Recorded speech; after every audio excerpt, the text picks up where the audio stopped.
Listening Test. You will hear a number of different recordings and you will have to answer questions on what you hear. You will have time to read the instructions and questions and you will be given time to check your work. All the recordings will be played once only. The test is in 4 parts. Now turn to part 1.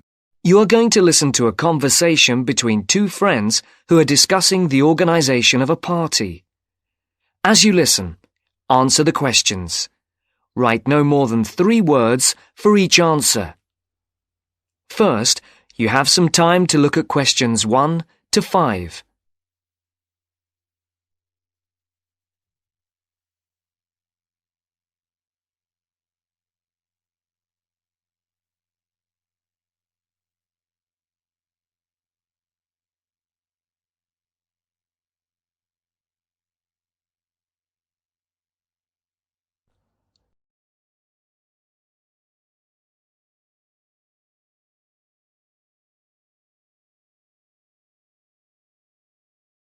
Now the test will begin. You should answer the questions as you listen, because you will not hear the recording a second time. Listen carefully and answer questions 1 to 5. Hi, Matt. Right on time. Have you been waiting long? 5 minutes. The buses were held up on the high street. Otherwise, I would have been early. Yeah, there's something wrong with them today. Yes, I think so. OK, what shall we do? Shall we go and have a coffee? Yeah, that would be nice. There's that place on the corner over there. It does really nice coffee and cakes and things, and at this time it's usually very quiet, so we'll be able to talk. OK, let's go there then. So, when's the party going to be? Well, it has to be at the end of September, before we all leave for university. We've plenty of time then. We don't go for another 5 weeks, do we? Well, we haven't really got that much time, if you think about it. There are only a couple of weeks at the beginning of September when all of us are around. Oh, yes, I forgot. Nazrin, Phil and Nikki and all that lot have gone off on holiday. And I'm away for 2 weeks from tomorrow. So, what does that leave us then? As far as I know, we're all here between the 19th and the 30th of September. Will Sandra be around then? I know that she has a whole string of family birthdays at that time, and she might not be available. Well, let's make a note of that, and we can contact her about it. OK. Shall we settle for the 21st of September then? What day is the 21st? It's a Saturday. Is that OK? That's fine. Before the conversation continues, look at questions 6 to 10.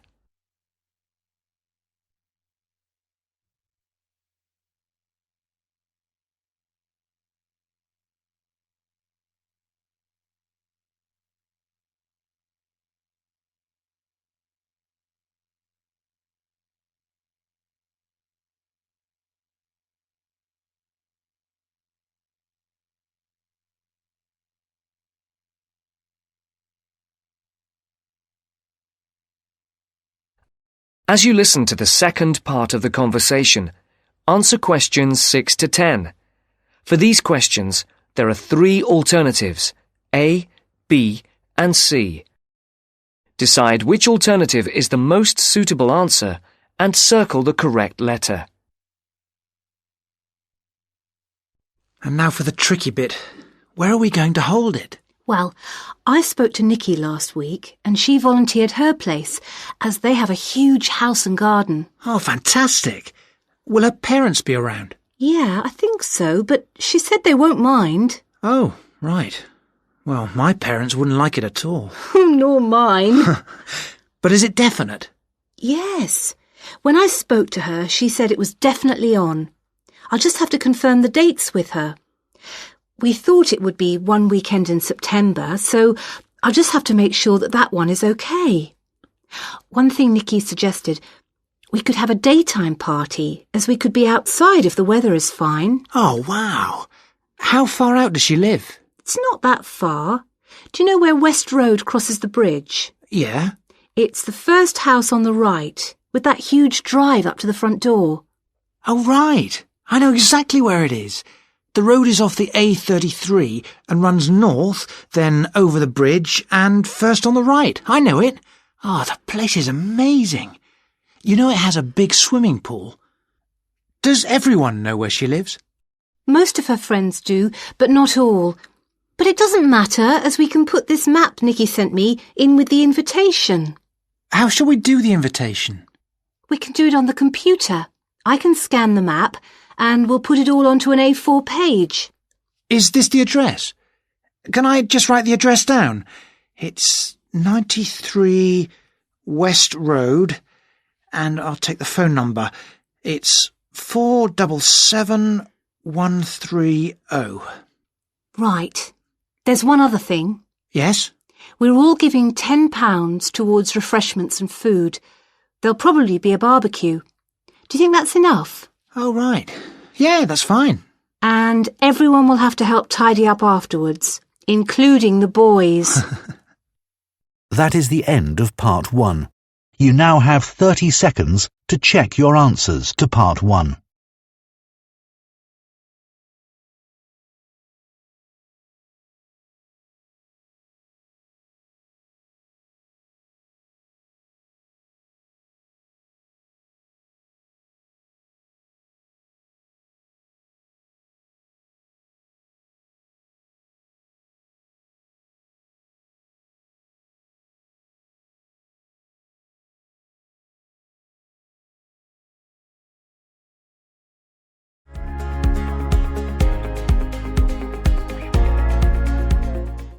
Part 2. You'll hear Laura talk about this year's International Food Festival. First, you have some time to look at questions 11 to 14.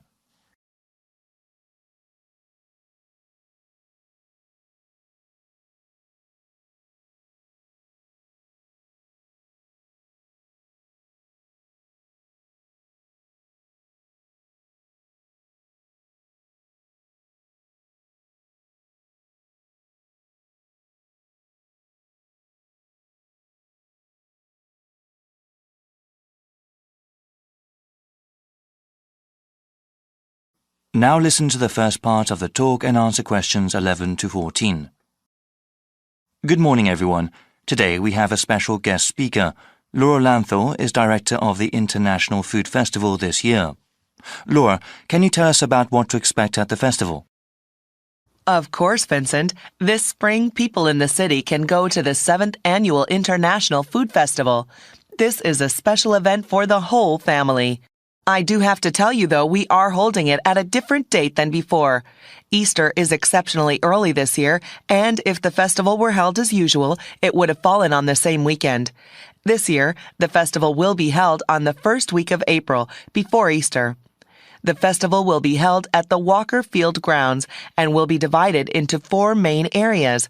There will be a Western food area with authentic representations of European cuisine.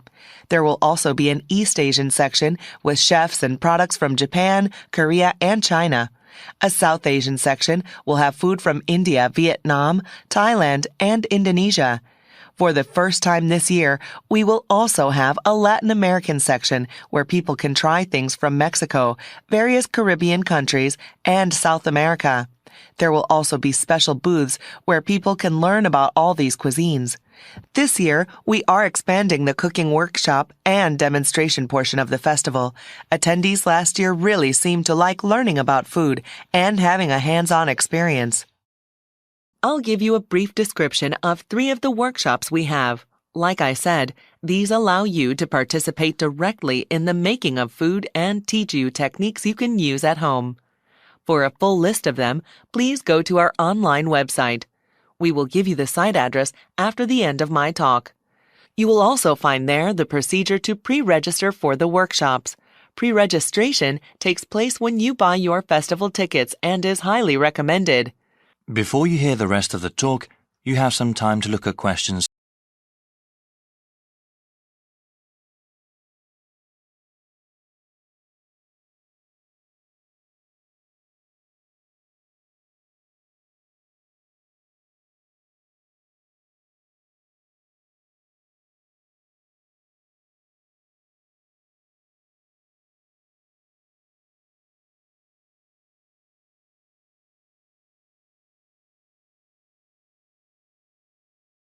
Now listen and answer questions. Non-Western food has become increasingly popular these days, and many people are interested in how to cook such food at home.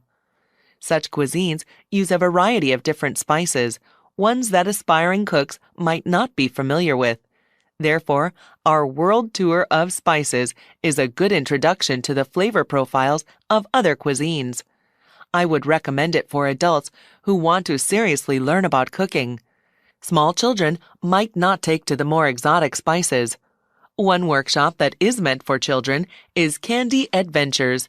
There are traditional activities like making gingerbread houses. Other activities teach basic decorating techniques, including the proper use of coloring dye.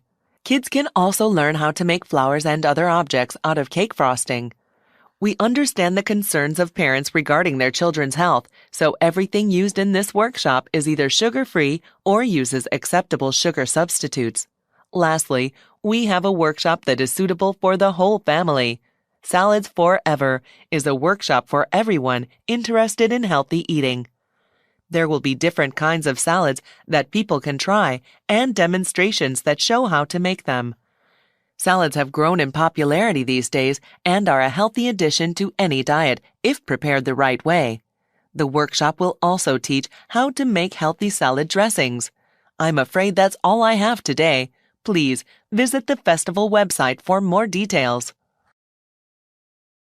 That is the end of Part 2. You now have 30 seconds to check your answers to Part 2.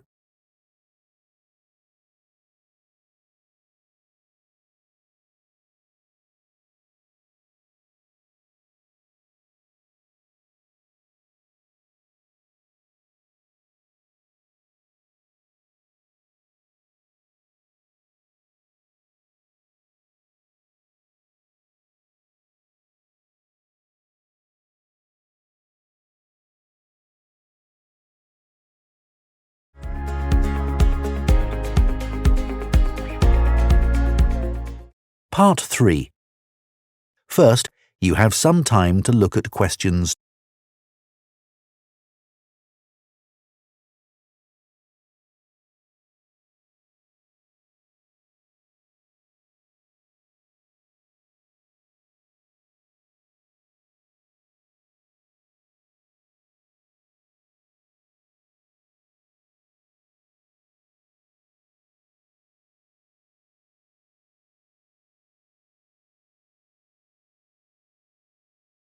Now listen carefully and answer questions. Hi. Okay, so you're John and Sarah, I'm Neil, and you're having some problems with a project you're doing on the marketing module of the Business Studies course. Is that right? Yes, it's the one where we have to read the case studies of 6 businesses and assess their marketing and identify the main problems each one had. So what exactly is the problem?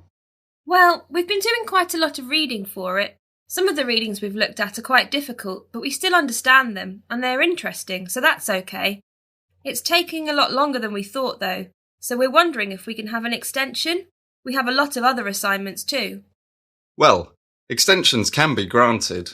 However, it sounds like you're having issues with the planning of your time. Neither of you are sick or have had an accident, which are the only reasons that extensions are usually granted. The university's scheduling of deadline dates is organised so you can complete things on time. Okay, we understand. We thought that would probably be the case. Well, let's see how you're doing with it. So you were given readings on 6 different companies. You needed to examine the main weaknesses of each company with regard to their marketing strategy.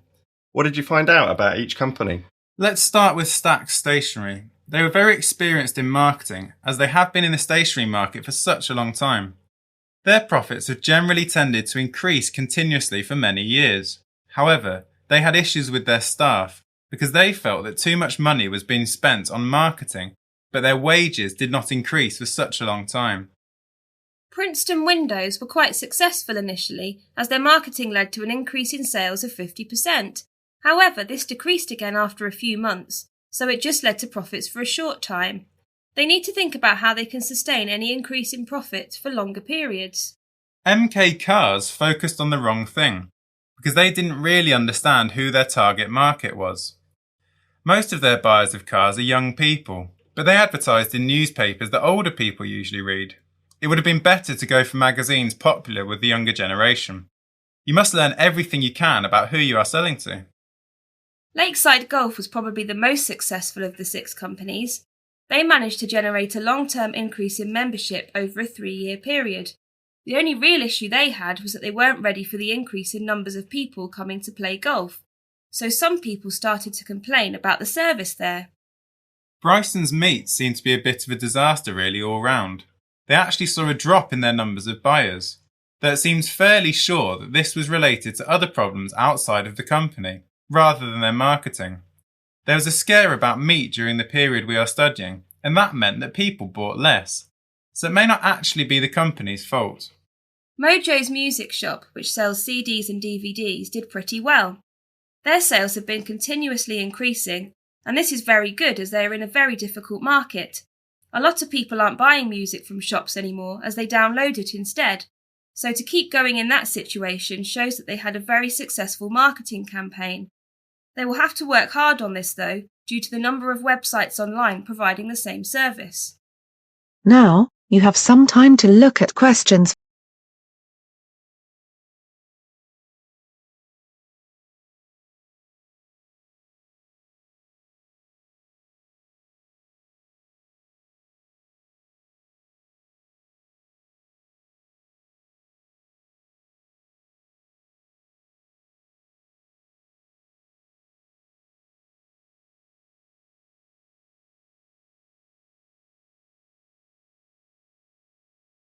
Now listen carefully and answer questions. Well, from listening to what you've told me, it seems like you have a fairly good understanding. For the assignment, you also have to say what you think will happen in the future. Let's choose Mojo's Music Shop. What about you, Sarah? The company was established many years ago, and I'm fairly confident that this company can continue to be successful. As I said, they have shown that they have survived in a very competitive market. They had a very strong advertising campaign, and they seem very good at knowing where the market is going and how to change. What about you, John? Well, I'm not so sure actually. There are just so few music shops that manage to survive these days. I do agree that they have been very innovative, but too many people want to buy things online, as it is so much easier and usually cheaper. Most young people don't even have DVD players these days and just listen to things on their phones. So I think eventually they will cease operating like most others. That's 2 very different opinions. It's been said that they have a very good management team, but I'm not sure I agree with that, as they're a bit inexperienced. I would disagree with you, Sarah, and say actually that their advertising campaign, although good, needs to be improved and more original in order to keep sales high. As John says, it's such a competitive market, they need to do everything they can. That is the end of part 3. You now have 30 seconds to check your answers to part 3.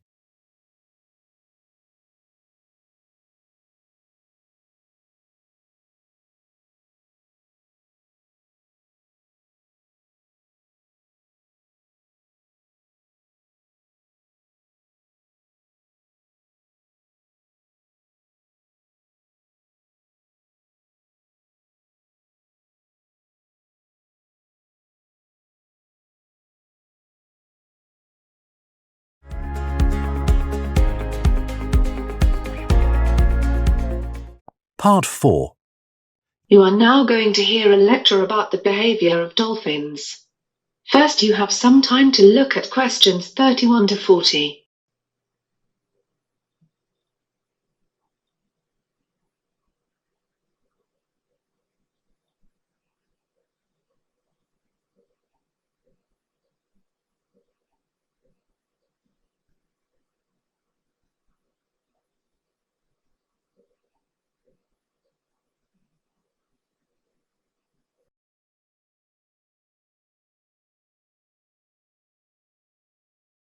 Now listen and answer questions 31 to 40. Okay, today's lecture is about the behavior of dolphins. Dolphins are mammals closely related to whales and porpoises. There are almost 40 species of dolphin, and they vary in size from 1.2 meters and 90 pounds up to 9.5 meters and 10 tons. They are found worldwide, mostly in shallower seas of the continental shelves, and they are carnivores, eating mostly fish and squid. Dolphins are highly social animals, often living in pods of up to a dozen individuals, though pod sizes and structures vary greatly between species and locations. In places with a high abundance of food, pods can merge temporarily, forming a superpod, which groupings may exceed 1,000 dolphins. Membership in pods is not rigid, with interchange being common. Dolphins can, however, establish strong social bonds. They will stay with injured or ill individuals, even helping them to breathe and bringing them to the surface if needed. This altruism does not appear to be limited to their own species. A male dolphin called Moko in New Zealand was observed guiding a female pygmy sperm whale together with her calf out of shallow water where they had been stranded several times. Dolphins have also been seen protecting swimmers from sharks by swimming circles around the swimmers or charging the sharks to make them leave. Dolphins also display culture, something long believed to be unique to humans and possibly other primate species. In May 2005, a discovery in Australia found Indo-Pacific bottlenose dolphins teaching their young to use tools. They cover their snouts with sponges to protect them while foraging for food. This knowledge is mostly transferred by mothers to daughters, unlike primates, where knowledge is generally passed on to both sexes. Using sponges as mouth protection is a learned behavior. Another learned behavior was discovered among river dolphins in Brazil, where some male dolphins use weeds and sticks as part of a sexual display. Dolphins may also engage in acts of aggression towards each other. The older a male dolphin is, the more likely his body is to be covered with bite scars. Male dolphins engage in acts of aggression apparently for the same reasons as humans, that is, disputes between companions and competition for females. Acts of aggression can become so intense that targeted dolphins sometimes go into exile after losing a fight. Male bottlenose dolphins have also been known to engage in infanticide, which is the killing of their young. Dolphins have also been known to kill porpoises for reasons which are not fully understood, as porpoises generally do not share the same diet as dolphins and are therefore not competitors for food supplies. The main food of dolphins is fish and squid, and various methods of feeding exist among and within species, some apparently exclusive to a single population. One common feeding method is herding, where a pod squeezes a school of fish into a small volume known as a bait ball. Individual members then take turns plowing through the ball, feeding on the stunned fish. Corralling is a method where dolphins chase fish into shallow water to catch them more easily. Orcas and bottlenose dolphins have also been known to drive their prey onto a beach to feed on it, a behavior known as beach or strand feeding. Some species also whack fish with their flukes, stunning them and sometimes knocking them out of the water. When it comes to playful behavior, dolphins show various types, often including objects, self-made bubble rings, other dolphins, or other animals. When playing with objects or small animals, common behavior includes carrying the object or animal along using various parts of the body, passing it along to other members of the group, or taking it from another member or throwing it out of the water. Dolphins have also been observed harassing animals in other ways, for example, by dragging birds underwater without showing any intent to eat them. Playful behavior that involves other animal species with active participation of the other animal can also be observed. Playful human interaction with dolphins being the most obvious example. However, playful interactions have been observed in the wild with a number of other species as well as humpback whales and dogs. That is the end of Part 4. You now have 30 seconds to check your answers to Part 4.